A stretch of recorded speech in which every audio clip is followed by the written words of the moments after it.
Hello and welcome. This is TVC News Hour. I am Fadisha Lashetini. And I am Blessing Ilahusa. The top stories. Libya to deport 60 illegal migrants back to Egypt. United Nations calls for constant vigilance as cases of Ebola in Guinea and Sierra Leone rise in recent weeks. Zimbabwe's ZANU-PF plans to raise $1 million for President Robert Mugabe's 91st birthday party. Thank you for joining us. The procedures of deporting 60 Egyptian workers from Libya with no legal status are underway. Indeed, spokesman of the Municipal Council of Libya's Misrata, Osama Badi, said the Egyptians that will be deported include 14 fishermen whose ship was stopped when it entered Libyan territorial waters with no permission. They will be transferred on Wednesday to Ras Ashta border crossing with Tunisia, then to Egypt afterwards. Egypt has already started to evacuate its nationals from Libya, while Egyptian forces conducted airstrikes targeting the IS militant group. Retaliation for the abduction and beheading of 21 Christians. Regarding the 7 fishermen who are with us from the Illegal Immigration Department of Misrata, they came by sea via Zuwara. They do not have any documents, and we launched an investigation in Zuwara City. Then we transferred them from Zuwara City to Tripoli, and from Tripoli to Misrata in preparation for their deportation. ومن مدينة طرابلس إلى مدينة مصراتة ابتداء لترحيلهم. I was caught in Zuwara. We stayed for 40 days and then they released us. They investigated us and they prepared documents for us. And then a car picked us up and then we walked. When we arrived at the gate, they asked us for our passports and asked us where we had come from. Well, Tunisia says it is opposed to a military intervention in Libya. Prime Minister Habib Assid said the only solution to Libya's crisis is political. Assid also condemned an attack by suspected al-Qaeda-linked militants near the Algerian border in which 4 Tunisian policemen were killed. He vowed to exterminate the perpetrators, and the attack was the first deadly assault this year on Tunisian government forces, where the police and the army have been hunting down jihadists blamed for a string of attacks on security forces.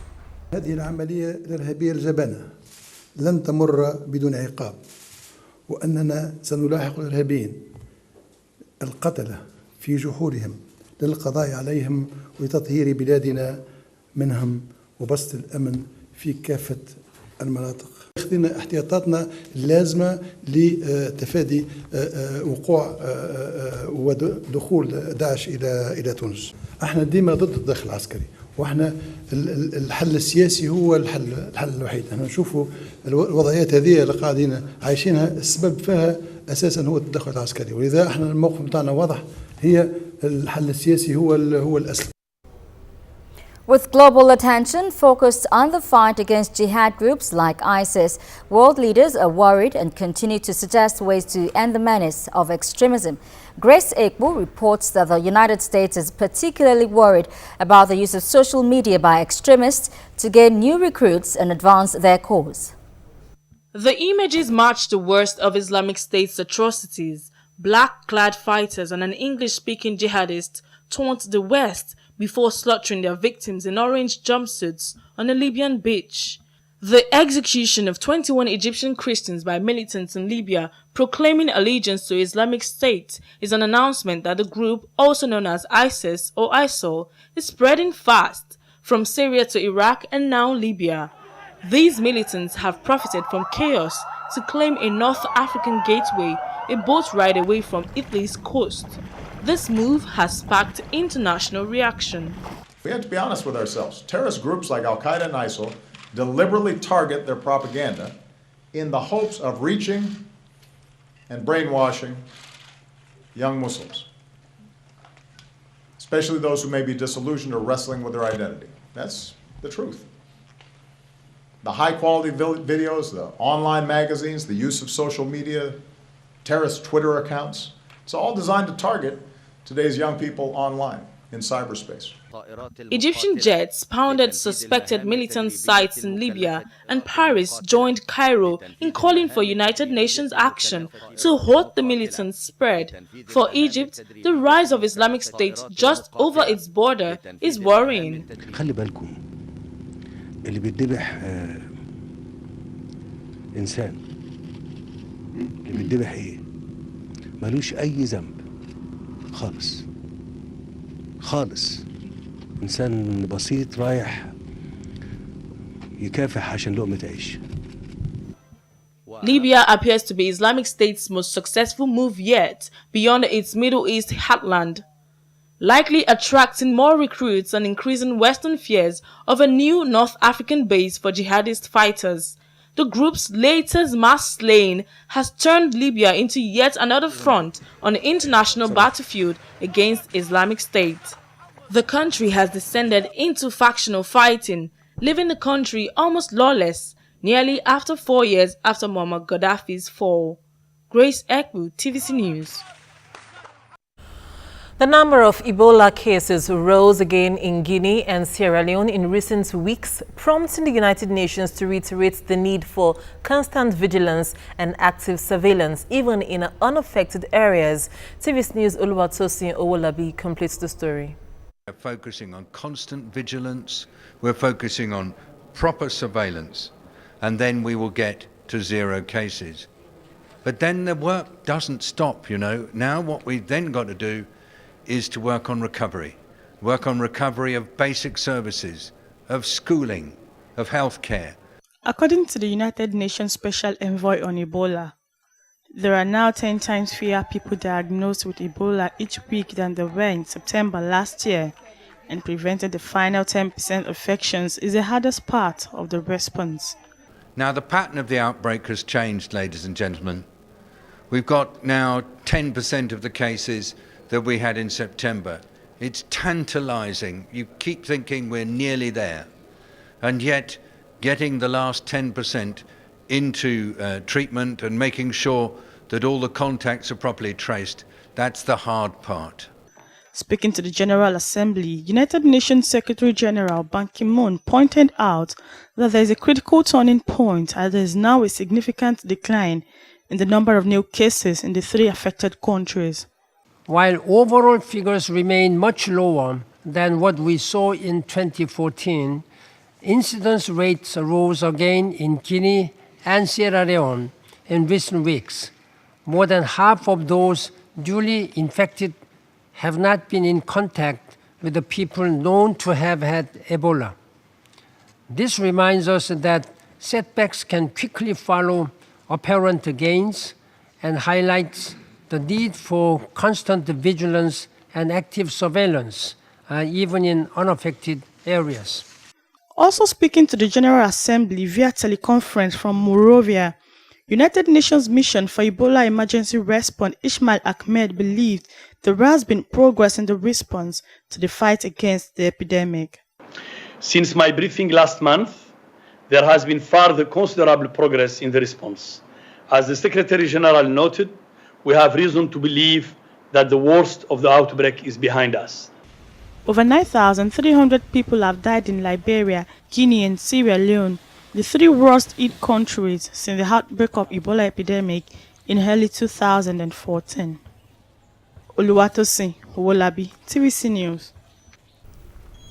Meanwhile, Sierra Leone launched a door-to-door search for hidden Ebola patients as the head of the United Nations announced that the world was at a critical turning point in the crisis. Dozens of healthcare workers fanned out across remote parts of Port Loko district, east of the capital, Freetown. The spike in cases have been attributed to unsafe burials and patients being hidden from authorities. The nation of 6 million has seen more than 11,000 cases and 3,400 deaths during the epidemic. Chairman of Nigeria's National Broadcasting Commission says the country is ready to switch over from analog broadcast transmission to digital transmission.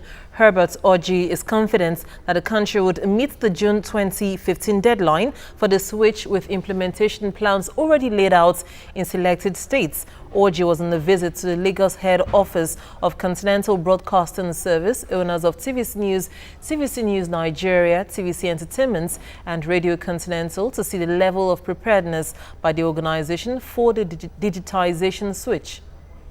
What I have seen so far, I think that the station appears to have more than the basics, and the potential is good that with additional funding and policy support, it will do even better. It is by and large feasible.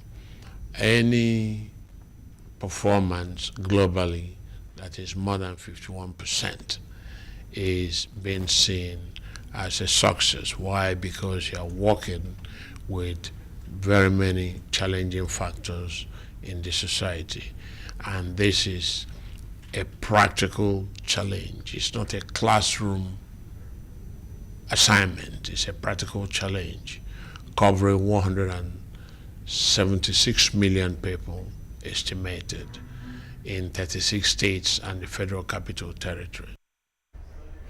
And after taking a tour of TVC News facilities, Orji revealed the plans of the Commission to set up a national broadcasting fund of 200 billion naira to help fund the broadcasting sector.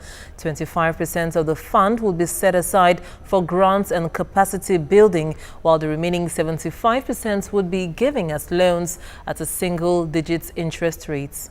With the fund being a creation of NBC government as proposed, and being given out at a rate that is single-digit interest, and being fairly medium to long term, I would imagine that most networks would like to seize the opportunity and grow their activities. Well, you're watching TVC News Hour, still to come. Police in Mozambique arrest a man suspected of poisoning traditional beer at a funeral last month. We'll bring you details of that story and more after the break. To stay with us.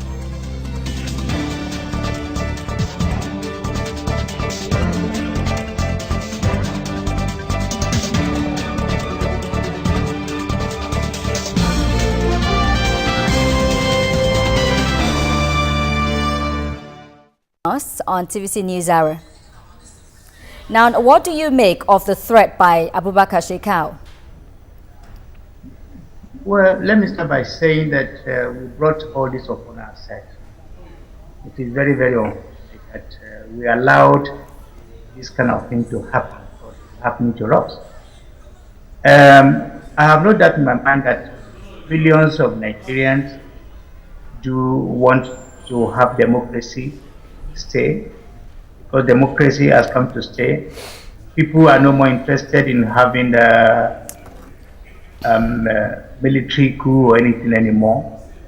And as we speak, I think the best thing to do is to let the Nigerian people decide the next kind of government, the next government they want, because the constitution is clear on this. Either way, there must be an election. So for me, the threat from Boko Haram, if we allowed it to hold, that would be we, Nigerians, or the government of Nigeria that allow that.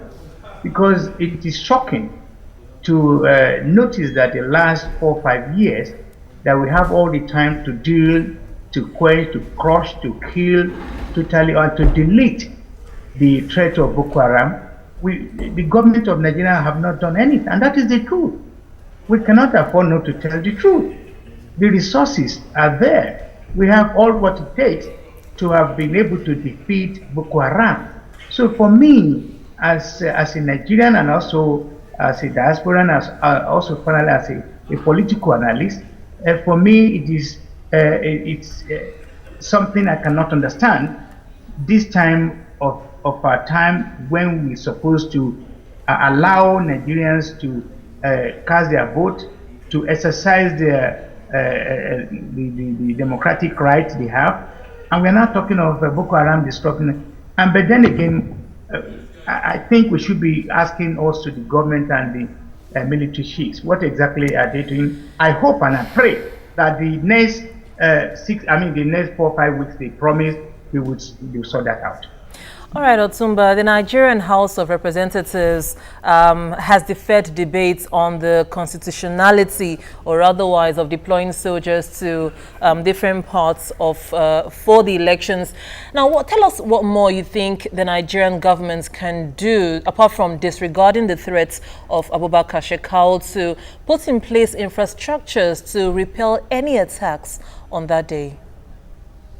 You just said it, what they need to do and what they must do. And I said it in my opening speech. Nigerians do not want any military government. Nigerians want a government, an elected, democratically elected government. And I have no doubt in my mind that the woman, the selling body and akara and all that kind of thing, and even the organizer and the roadside mechanic, they want an elected government, because they know very well that the only one right they have is to cast their vote, and they are so anxious to do that. So the issue of Boko Haram or being a threat, I think the only thing government can do to satisfy the people of Nigeria is to do everything possible to carry out the promise, to make sure that what they say last week, that they need 6 weeks to stop. How they want to do it, I want to leave them to do it, because Nigerians are sick and tired of not having the opportunity to elect their own government. Well, you will agree with me that the Nigerian economy has been ground to a halt since the postponement of the elections. I mean, no budget has been passed. The Naira is exchanging at an all-time high. Crude oil keeps falling. Where are we as a nation? I said last time, a couple of days, and also 1 or 2 or 3 times on my appearances on the television here in the UK. And I said, many people do not want to sing that song with me. The way things are going, if we are not careful, we will be declared a failed state. And like I said, a failed state would be a country that are unable to fulfill 4 major areas of governance. That is like, if we are having problem with our economy, as you just mentioned now, because it's sad to find out that the Naira has now plummeted to an all-time low, and also how much people have to pay for dollar, not to talk of how much we are going to pay for sterling. And again, that is economic as one of the problems of a failed state. The second one is if we are unable to sustain, to put together all the 4 corners of our country. You understand me? Then the third one, infrastructure, as you know, as I know, where's the infrastructure in Nigeria? It's nil. I was in Nigeria for 10 months and I know exactly what I went through. There's nothing to show for all the billions of Naira that are available to governments in Nigeria. I'm not going to stop by federal government, to governments in Nigeria. And that's one. And finally, the fourth one that will make us a failed state, if we are not careful, is that we are unable to conduct simple election. And I think this is sad. And I want to use this opportunity that all the people of Nigeria should stand up, should make sure that government do what they have to do, and also the leaders.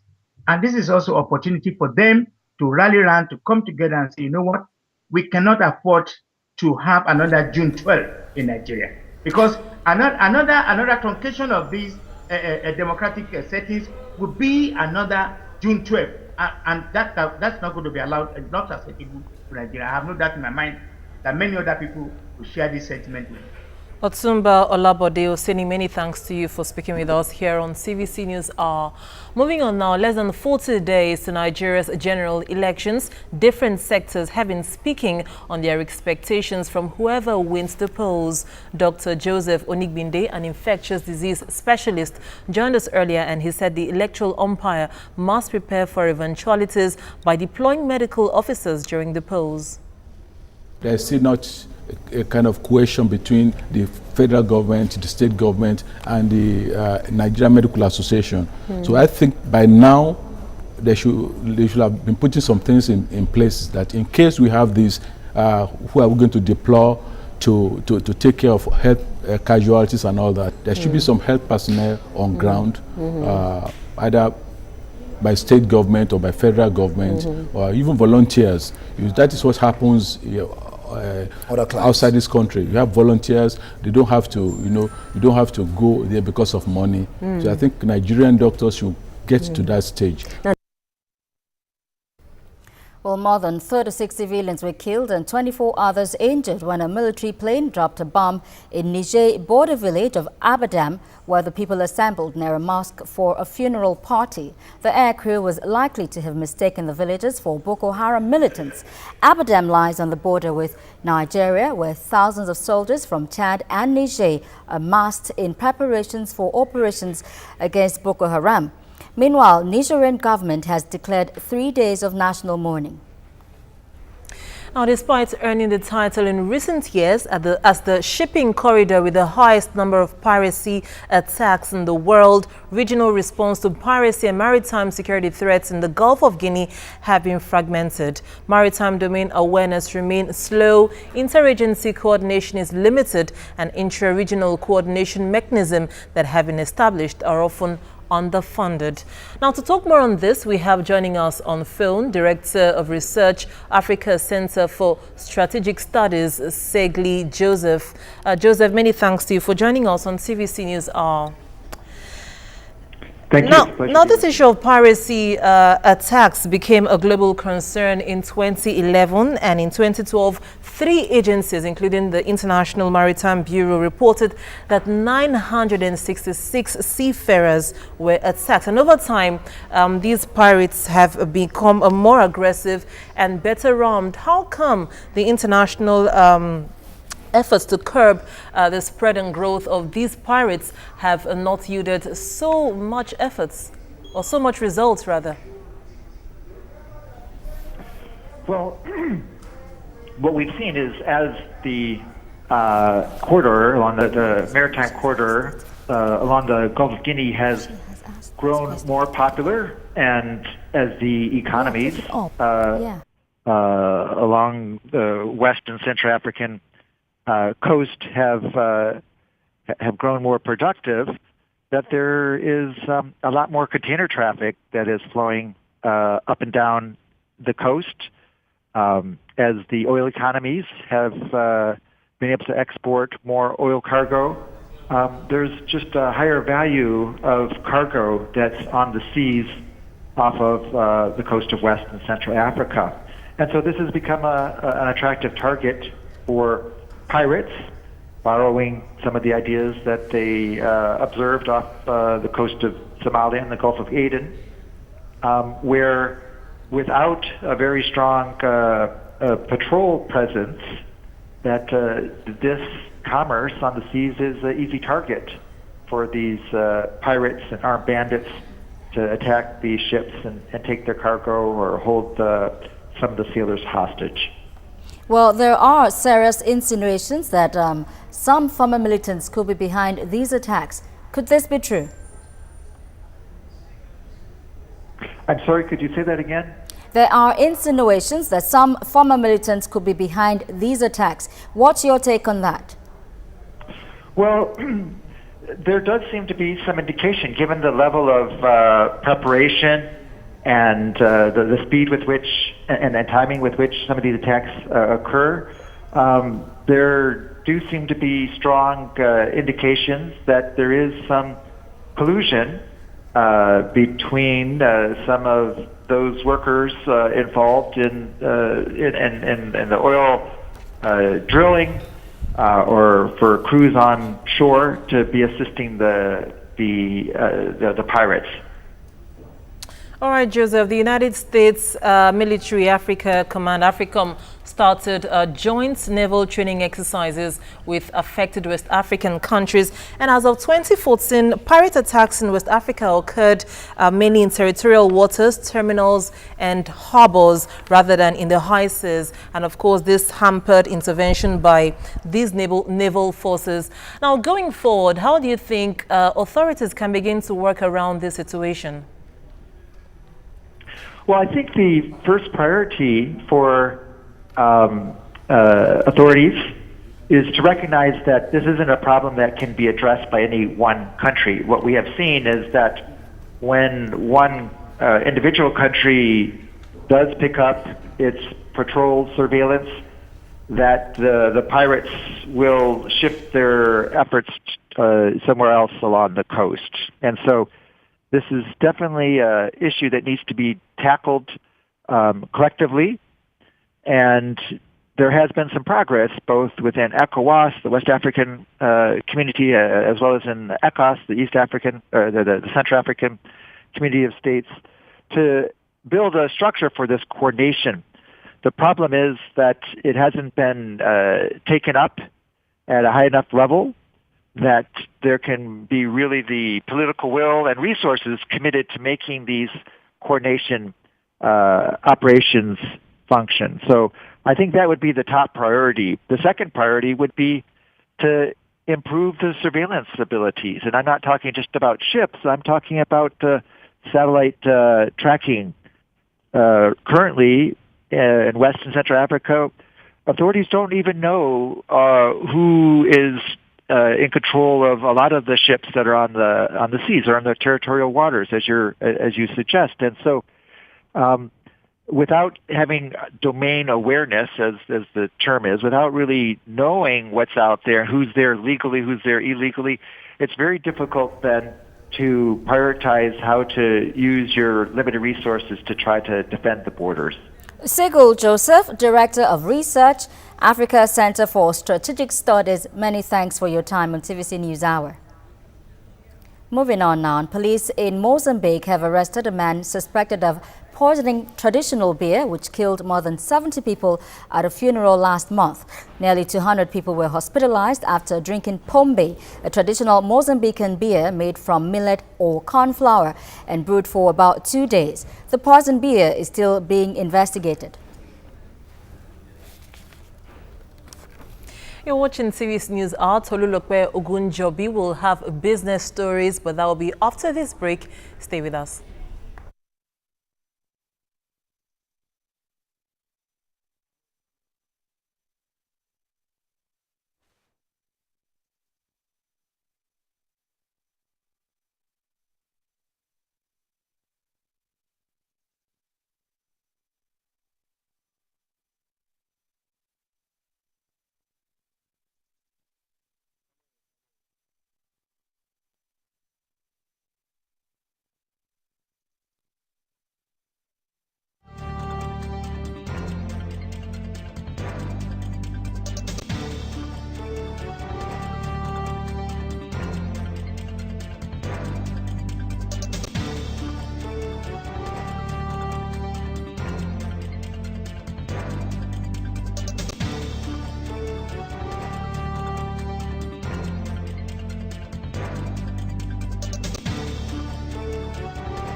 This is TVC News Hour. I'm Tolulokwe Ogunjobi with Business Update.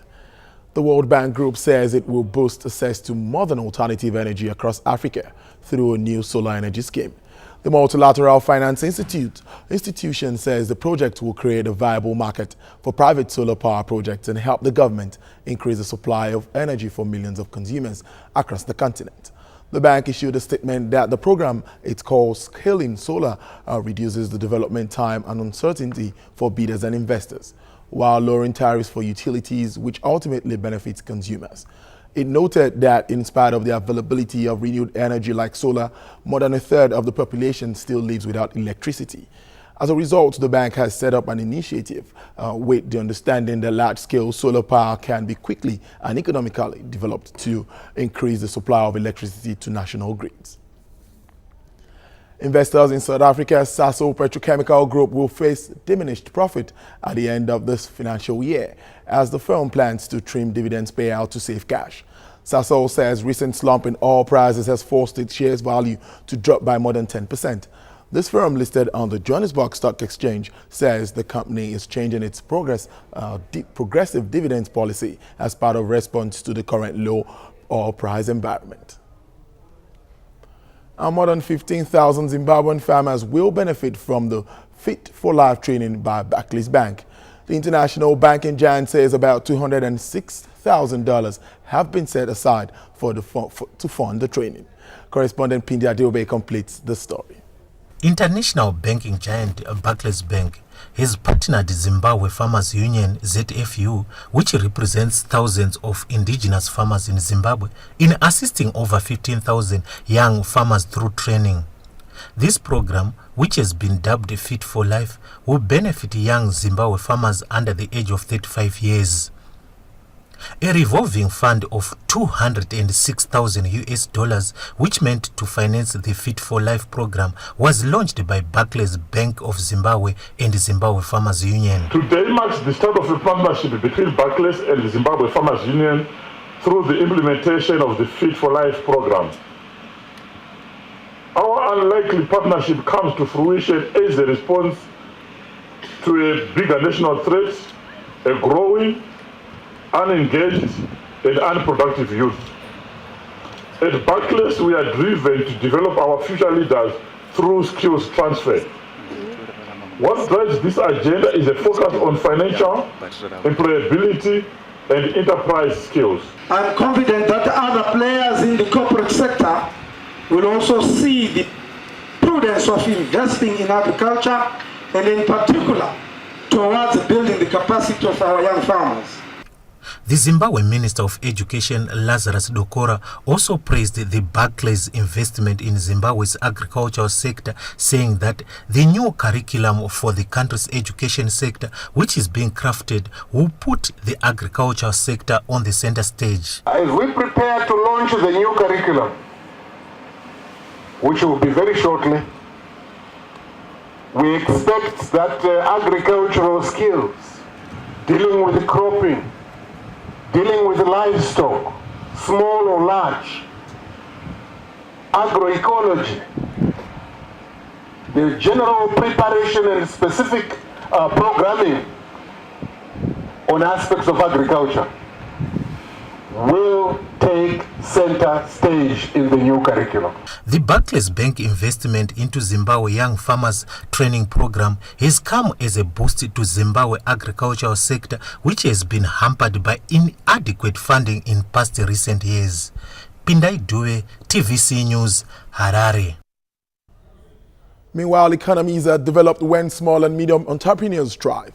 In this vein, the government in Lagos State, Nigeria's commercial capital, has been offering free vocational training to interested applicants to ensure self-reliance and reduce poverty.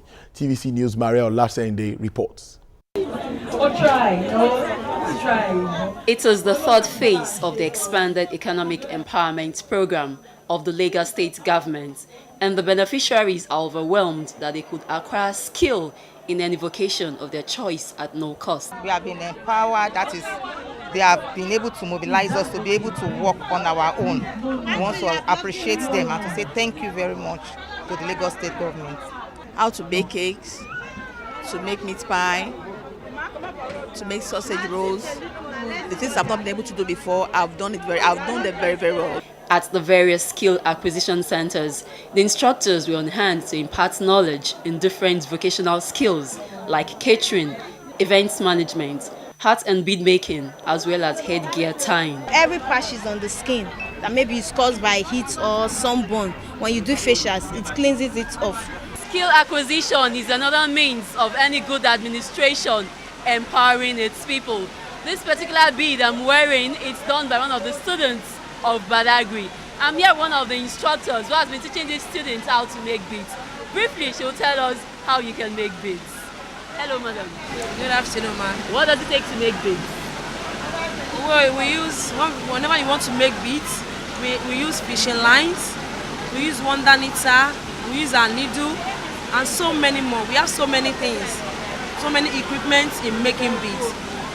Like this one, we use our fishing line, our needle, and our beads. So we'll drop the beads in the fishing line. Thereafter, we'll knit it with our wonder knitter. So it will give us this one. This one is Abuja collection. We use our needle, our bead, and fishing line. So we use our hand in knitting this. This one, we call it stepping work. We use our neck. Without this neck, we can't form this. This woman is a graduate of accounting and is unemployed. She promised to make a living from what she has learned. I studied accounting in school, but after graduation, there was, because of how the economy is and the state of the country, there is nothing much for graduates. So when my neighbor spoke about a skill acquisition, I said, well, with that I can be self-employed. So immediately I grabbed the opportunity so that I can benefit from the program. The students explained that besides the program empowering them, it will also reduce their dependence on other people to survive the rigors of everyday lifestyle. Maria Olasheinde, TVC News, Lagos. Crude oil trade in international market stays mixed on Thursday. At the London market, the price of Brent slipped down from $62 on Tuesday to $59 per barrel in early trade. For the OPEC crude price steadies at $56 a barrel, given the hope that oil price could jump up again this year.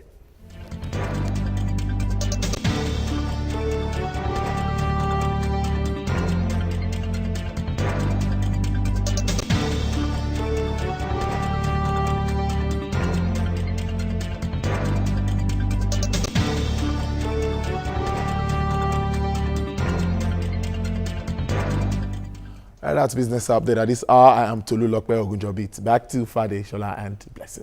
Thanks, Tolu. Many thanks, Tolu. Well, you're watching TVC News Hour. We'll take a quick break now and I'll be back with sports stories. Just stay with us.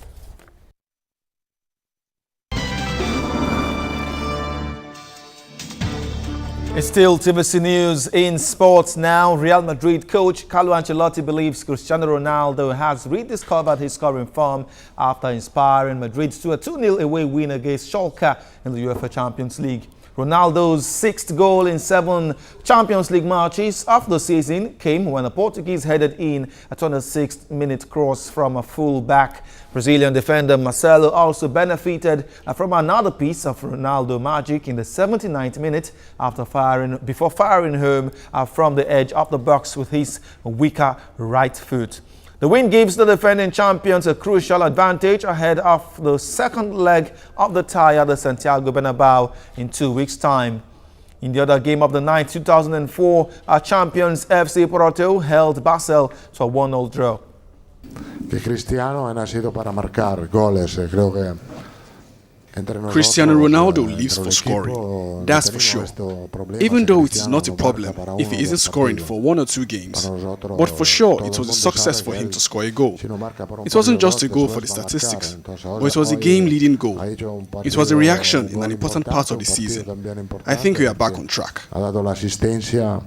Está creciendo como todo el equipo, como todos los jugadores. Después la pagas. Zweiten Halbzeit beim Stand vom 1-0 treffen wir halt die Latte. In the second half, while the score was 1-0 against us, we hit the post. If we had scored, I think the game could have finished in a different way. But we were fighting. We tried everything that was possible. We were playing against a very strong and a very good opponent. And I think the quality of Real Madrid made a difference, especially in terms of scoring. Die Qualität, die halt Real hat ein bisschen den Unterschied gemacht. And away from the UEFA Champions League, Europa League round of 32 matches get underway tonight, and Tottenham manager Mauricio Pochettino is not worried about their busy schedule as they take on Fiorentina at the White Hart Lane. The club also has 3 Premier League matches coming up: the League Cup, a final against Chelsea, and the return leg against Fiorentina in Italy. Thursday's Europa League tie at White Hart Lane will be Spurs' 42nd match in what has been a good season, with the club 6th in the Premier League. Liverpool manager Brendan Rodgers has his eyes set on the trophy to salvage Liverpool's 2014-2015 season as they host Besiktas.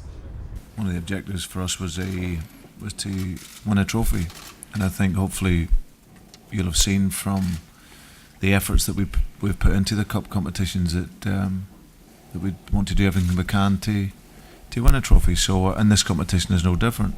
Again, I repeat, a very prestigious competition, and a competition that we want to do well in. For me, it's easy to play with not just Mario, but with any of my teammates. But I enjoy playing with Mario. I think he's a great guy. I get along with him, and I feel we can have a successful partnership. That's down to the managers to choose which team he feels, but on my part of this, I feel I can play with him or any other player in the team because I get along with everybody. I know that in front is Fiorentina, a very tough team, very good team. I admire Montella and the way that they play because it's a football that seems a little bit and Spanish philosophy, and it's for that we expect a very tough game. It's for that it's important to get the victory. Just Roma play host to Feyenoord while Napoli travel to Trabzonspor. Wolfsberger up against Sporting Lisbon as Young Boys entertain Everton in Switzerland. It is Ajax against Legia Warsaw, and Celtic will take on Inter Milan. Sevilla welcome Borussia Mönchengladbach while Salzburg travel to Villarreal. And Chelsea first black player Paul Canovilli says the fans making racist chants at the Paris Metro do not represent the club. Canovilli, a former Chelsea player who became the club's first black player on his debut in 1982, says he felt embarrassed and ashamed after seeing the video of the incident. Canovilli says he was regularly jeered at and was a subject of racist chants when he first started playing for the club. But he believes Chelsea, like all the clubs in the Premier League, have sought to eradicate racism in recent years. He however, calls on the club to fish out the culprits. This is not all of Chelsea. This is a small, and I mean minority, this is really small. They were stupid, they were ignorant. For them to even come out there and say they represent Chelsea was bad enough. As I said, Chelsea will be on it, be on top of the game, and we'll be dealing with it, and that's what we want, and that's what everybody wants, because obviously now the world, not just ourselves, are looking at Chelsea at this moment and seeing how and what we're going to do about it. The president of the Nigeria Football Federation, NFF, Amaju Pinnick, has secured a pledge from Arsenal manager Arsene Wenger to help meet the football development aspiration of the country. Pinnick had sought the cooperation of Wenger on the quest of the NFF to get Arsenal players Chuba Akpom and Semi Ajayi to play for Nigeria. And the Frenchman has assured that he will encourage the youngsters to play for the national team they feel comfortable with. The Golden Eaglets of Nigeria drew 1-1 with their Guinean counterparts in their second match at the ongoing 11th African Under-17 Championship in the Niger Republic. FC Atuga striker Sam Diallo scored for Guinea for the Guinea Under-17 side before Nigeria captain Kelechi Nwankali leveled the scores. By this result, Nigeria are yet to secure a semi-final spot in the competition as well as a ticket to the World Cup in Chile. In the other match, Zambia defeated host Niger to leave the group open. Nigeria will face Zambia in their final Group A match on Saturday, while Guinea play host to Niger Republic. Nigeria's Under-20 team, the Flying Eagles, survived an accident after their second friendly match with Ghana Under-20 team, the Black Satellites. The Flying Eagles had defeated the Satellites 2-0 at the Tema Stadium on Wednesday, but the bus conveying the team crashed into the stadium gate after the match, injuring some of the players. Musa Yahaya is reported to be the most affected. Coach of the Nigerian team, Manu Garba, speaks about the importance of the friendly game as they prepare for the Nations Cup. We still have some players in the team who doesn't have that international exposure, so it's very good for them to go and play against a team like Ghana, which is one of the best in the continent. The Ghana match will go a long way to help the team towards preparing for the tournament. We may likely meet them in the semi-finals or finals, but most importantly, the friendly match will be very, very good for most of these players who doesn't have international exposure. Well, FIFA presidential candidate Luis Figo of Portugal intends to consider a proposal to expand the World Cup if elected to replace Sepp Blatter. Figo announced he will look at the possibility of increasing the number of teams at the tournament to 48 while unveiling his manifesto at Wembley Stadium in London. The 42-year-old Portuguese legend is among the three candidates hoping to replace incumbent FIFA president Blatter. He also proposed sin bins and reverting to the old offside rule interpretation. Prince Ali bin Al Hussein of Jordan and Dutch FA President Michael van Praag are also running for the FIFA presidency. And Spanish third seed Tommy Robredo bowed out of the Rio Tennis Open after losing a second-round match to Andres Heida More of Austria in straight set of 6-3, 6-2. Robredo, who was forced to withdraw from the Australian Open with an injury, won just 5 games as the Austrian cruised to victory in 68 minutes. Heida Murray will next play homeboy Yao Souza in the next round. Souza overcame a challenge by Slovenian Blas Rola before winning the game 6-4, 6-7, 6-4.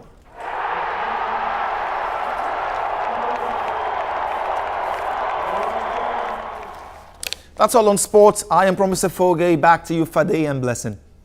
Many thanks, Promise, for sports updates there. Yeah, and with that, it's a wrap on CVS News. Thank you for watching. You can read more about all the stories from Africa and beyond on our website. It's www.tvsnews.tv. You can also watch us on YouTube. I'm Blessing Idahosa. And I'm Fadisha Lashatingma. Many thanks for being with us.